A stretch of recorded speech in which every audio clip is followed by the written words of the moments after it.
இன்றைக்கு நடிகர் திலகம் சிவாஜி கணேசன் அவர்களுடைய நினைவு தினம். இது வாழ்க்கையில் மறக்க முடியாத ஒரு தினமாக எனக்கு அமைந்ததுக்கு காரணம் என் தந்தையினுடைய நினைவு தினமும் இன்றுதான். என் தந்தை எஸ்வி வெங்கட்ராமன் அவர்களும் சிவாஜி அவர்களும் நல்ல நண்பர்கள். ஒரு 50 ஆண்டுகளுக்கு மேலாக நல்ல நண்பர்களாக இருந்தார்கள். பட் இந்த நினைவு தினம் ஒரே நாளில் அமைந்தது மிக ஆச்சரியமான ஒரு விஷயம். இந்த மாதிரியான ஒரு சமயத்தில் என் தந்தை இறந்த அன்று பிரபு அவர்கள் எல்லாருமே வந்தாங்க. அவங்க வீட்டில் அந்த முதல் ஆண்டு நினைவு தினத்தை அதை செலிப்ரேட் பண்ணுறதுக்கு முன்னாடி இங்கே வந்து வீட்டில் எங்கள் அப்பாவுக்கு அஞ்சலி செலுத்தி விட்டு போனார்கள். நடிப்பு என்றால் அது சிவாஜி அவர்கள் தான். தமிழுக்கு மட்டுமல்ல, இந்திய திரையுலகிலும் சரி, ஒரு ஹாலிவுட் ரேஞ்சில் பார்த்தாலும் மார்லன் பிரண்டா போன்ற மிகப்பெரிய கலைஞர்கள்லாம் ஆச்சரியப்பட்ட ஒரு நடிகர் திலகம் சிவாஜி கணேசன். அவருக்கு அரசு மிகச்சிறந்த ஒரு மரியாதை கொடுத்து இந்த இடத்துல இந்த மணிமண்டபம் பண்ணியிருக்காங்க. முதல்ல மணிமண்டபத்துக்கு இடம் கொடுத்துட்டு அது கட்டாமல் இருந்தபோது நான் ஒரு இனிஷியேட்டிவ் எடுத்து அப்போ இது கட்டி ஆகணும்னு சொல்லி நடிகர் சங்கத்துலேயும் அதை ப்ரெஷரைஸ் பண்ணினோம். கட்டப்பட்டு கலைஞர் வந்து இதில் மிகப்பெரிய ஒரு அங்கீகாரமாக பீச்சில் வச்சார். ஆனால் இது சட்ட சிக்கல், கோர்ட்டுடைய ஆர்டர் காரணமாக. ஆனால் அதற்கு பிறகு இது மிகச்சிறந்த இடத்துல தான் இருக்குது. எய்தாப்பில் எம்ஜிஆர் இருக்கார், இங்கே சிவாஜி இருக்கார். ஒரு கலைஞர்களுக்கு மட்டும் இறப்பு கிடையாது.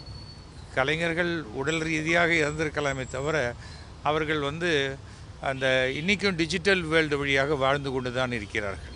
மிக ஆச்சரியமான ஒரு விஷயம். நான்லாம் ஒரு நடிகனாக இருக்கேன்னா எனக்கு பிறகும் நான் வாழ்ந்து கொண்டு தான் இருப்பேன். இன்றைக்கி எஸ்பிபி குரல் வழியாக வாழ்ந்து கொண்டிருக்கிறார். இந்த கலைஞர்களுக்கு மட்டும் இறப்பே கிடையாது. அது வந்து ஒரு வரம்.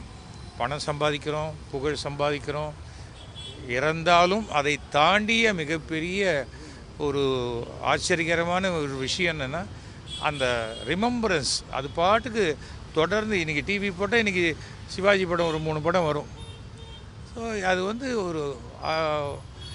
ஒரு கடவுள் கொடுத்த வரமாகத்தான் நினைக்கிறேன். சிவாஜியை போன்றவர்கள் இன்றைக்கி இலக்கணம் ஒரு டிக்ஷனரி மாதிரி. ஏதாவது ஒரு சீன் புதுசாக ஒரு பண்ணிட்டேன்னு ஒரு நடிகர் சொன்னால் அது பார்த்தா ஒரு 40வது பக்கத்தில் சிவாஜி வந்து ஒரு 40 வருஷம் முன்னாடியே பண்ணியிருப்பார். அந்த மாதிரியான ஒரு ரெஃபரன்ஸுக்கு எதை எடுத்தாலுமே சிவாஜியை தொடாமல் நடிப்பு என்பதே கிடையாது. அப்படிப்பட்ட மாபெரும் நடிகர். பிறப்பு இறப்பு என்பது எல்லாருக்கும் உண்டு. தியாகராஜ பாகவதற்கும் இருக்குது எல்லாருக்கும். ஆனால் எம்ஜிஆர் எல்லாருமே இன்றும் வாழ்ந்து கொண்டிருக்கிறார்கள். அப்படிப்பட்ட ஒரு மாபெரும் கலைஞனுக்கு வந்து அவர் அஞ்சலி செலுத்துவதை என்னுடைய ஒரு கடமையாகவும் பெருமையாகவும் நான் நினைக்கிறேன். இன்றைக்கி நிறைய ஆர்டிஸ்ட் வரணும். புதுசாக இருக்கிறவங்க எனக்கு அவர் தெரியாது, நான் பார்த்தது இல்லையே அப்படின்லாம் சொல்லக்கூடாது. நம்ம வந்து நாம் ஒரு ஃபீல்டில் இருக்கோம்.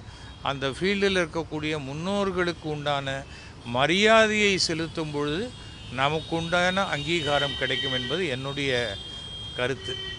ஸோ இப்படிப்பட்ட நாளில் இங்கே வந்து நான் இவருக்கு அஞ்சலி செலுத்துவதில் நான் ரொம்ப கடமையாக நினைக்கிறேன், பெருமையாக நினைக்கிறேன்.